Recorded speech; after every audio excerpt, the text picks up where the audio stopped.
Hello everyone, and welcome to another episode of the Wise Decision Maker Show, where we help you make the wisest and most profitable decisions.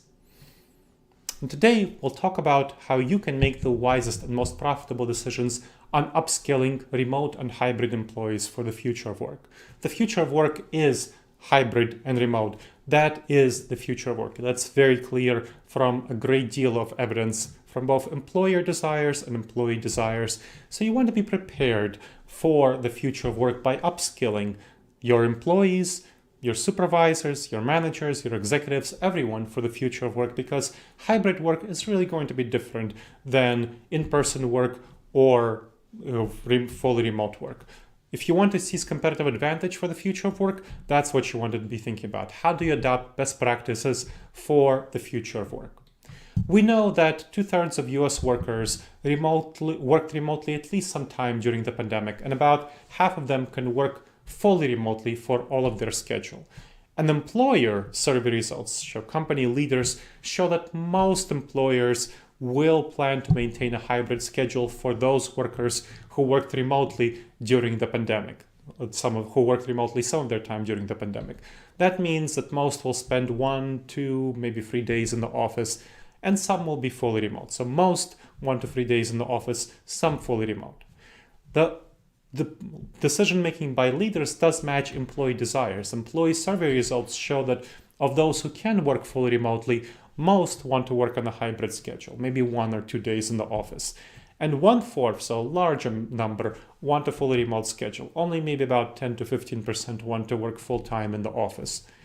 And in order to effectively have a hybrid schedule, a hybrid model, you want to understand and recognize that this hybrid work is going to be continue to be different from either in-office work or remote work.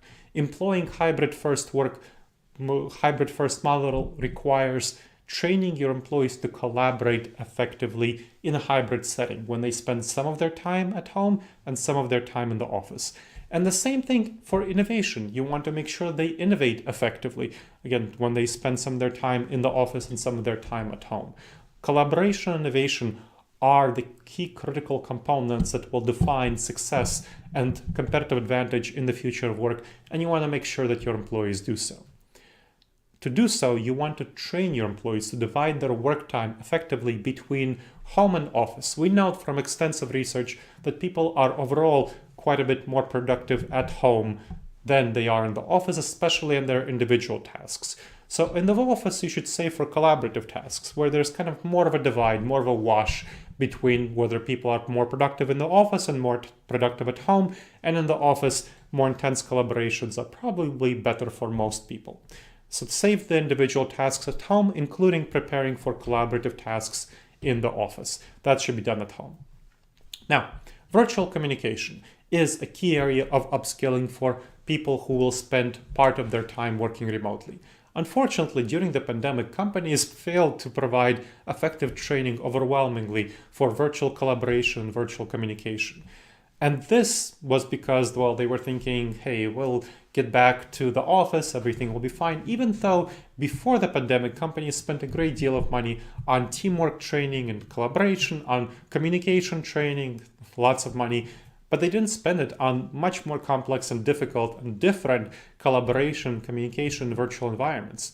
Now that companies are realizing there's a permanent full-time shift to hybrid schedule with some people even full-time remote, that means you really need to invest quite a lot of resources into retraining and upskilling your employees for effective communication, collaboration, and innovation in hybrid and remote settings. In communication, you want to realize what it means to lose those nonverbals.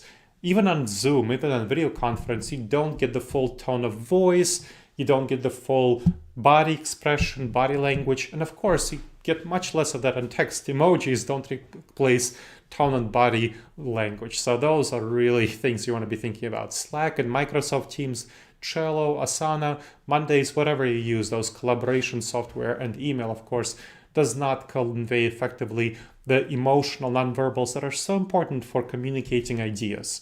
And that, of course, creates dangers for mutual understanding and connection emotionally between people, which hinders collaboration and innovation.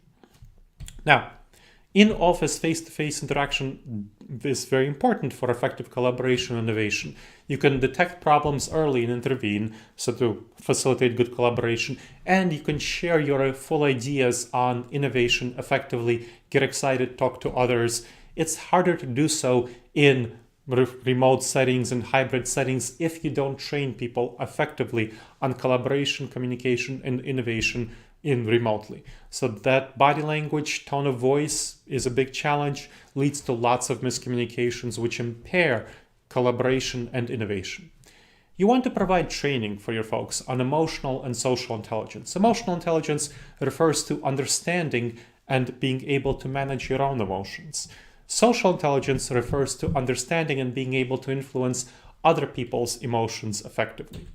And you want to realize that these were things, especially the social intelligence, was much easier when we worked in the office because body language, tone of voice in person are much easier to read. You're able to understand other people and convey your own emotions and thus influence other people.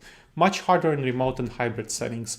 So you want to help ensure that people are able to read hybrid and remote meeting participants. So remote meeting participants, when everyone's in a small corner, a small square in Zoom, especially when some people don't have their videos on, that's not great. And in hybrid meetings, when some people are on a small video conference screen and others are on a small screen and they're all sitting in a room and you can barely see their faces. That's not great either. You want to train people to manage and influence others in those sorts of meetings and read them and understand what's going on in order to build strong connections and address misunderstandings, improve collaboration and innovation. Besides that, so those are work collaboration relevant things and innovation. You also want to be thinking about work-life balance because employees struggle with work-life balance in remote settings, hybrid settings, and of course in-person settings. But there are specific and particular struggles which are associated with hybrid and remote settings, according to surveys. So employees feel burned out, unable to disconnect in these settings, and they are obliged to respond to messages outside of work hours, partially because they don't have that division of, oh, I'm home, I'm not working anymore. So you want to provide clear guidelines and training to balance work and life for hybrid and remote employees. Because otherwise you're going to get employee burnout, and that's part of the great resignation that's going on in these tight labor markets. You don't want your employees burning out and leaving your company for one that respects their employees' work-life balance more. So you want to send regular public reminders to employees to stick to preset hours for communication. Don't go more than a couple of hours before or after work unless there's a prearranged agreement to do so. And you want to communicate to your managers, those mid-level and lower managers, to not burn out your employees. Zero tolerance for encouraging burnout to meet set goals. That means that your goals are problematic or they're not managing very well if they're encouraging burnout. And managers really should discuss working hours with employees to address any challenges that employees that might be facing where they see employees are overworking, because it's not great for employees to overwork and then be burned out. So that is not a good outcome that you want. So that is something you want to discourage. A good thing to think about is to establish a wellness team that addresses potential work-life balance and burnout issues. So talk to employees who log on or send emails more than a couple of hours before the workday ends, after the workday ends, or before it begins.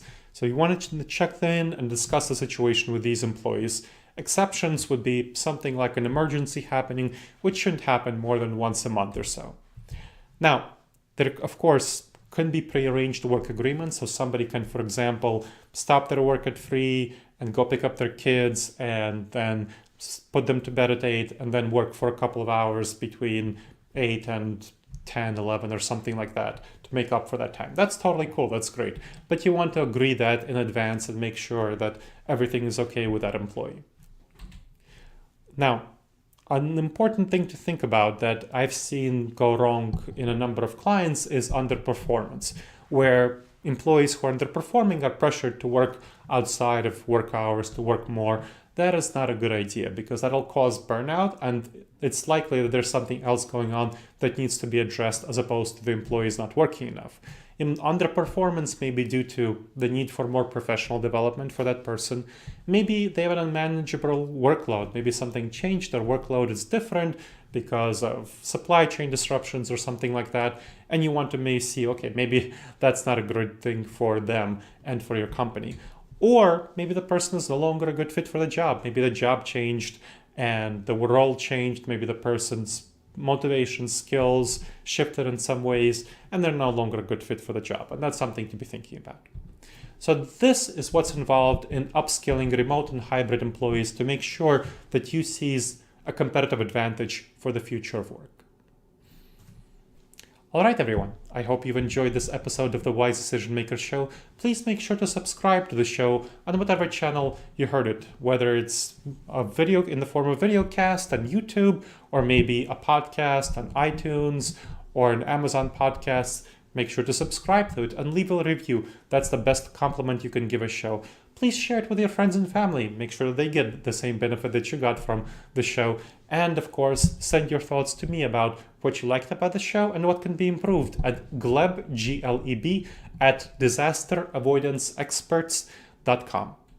I look forward to seeing you in the next episode of the Wise Decision Maker Show. And in the meantime, the wisest and most profitable decisions to you, my friends.